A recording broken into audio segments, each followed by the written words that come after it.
অনেক দিন আগের কথা। একটা বাগানে থাকত এক পিঁপড়ে আর এক ঘাসফড়িং।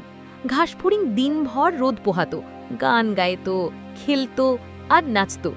কিন্তু পিঁপড়েটা খুবই ব্যস্ত ছিল। সে সারাদিন খাবার খুঁজে বেড়াতো আর তা নিয়ে ওর মাটির নিচের ঘরে জমিয়ে রাখত। ঘাসফড়িং কিন্তু ব্যাপারটা বুঝতো না। সে ভাবতো, এত সুন্দর দিনে কেউ কাজ করে নাকি? ও পিঁপড়েকে বলল, চলো বন্ধু, আমরা খেলা করি। এই সুন্দর দিনে কাজ না করে মজা করা দরকার। পিঁপড়ে হেসে বলল, বন্ধু, এখন না খেলে ভালো হয়, আমি শীতের জন্য খাবার জমাচ্ছি। ঘাসফড়িং হেসে বলল, আরে ধুর, এত টেনশনের কি আছে? এখন তো চারদিকে খাবার, গাছপালায় ঢেকে আছে সব, কোথাও ঠাঁই পেতে কোনো সমস্যা হবে না। এই বলে ঘাসফড়িং আবার মনে আনন্দে নাচতে নাচতে চলে গেল। পিঁপড়ে আবার তার কাজে মন দিল। একটার পর একটা খাবার নিয়ে নিজের ছোট্ট ঘরে জমাতে লাগলো। কয়েকদিন পরেই হঠাৎ করেই এসে গেল শীত।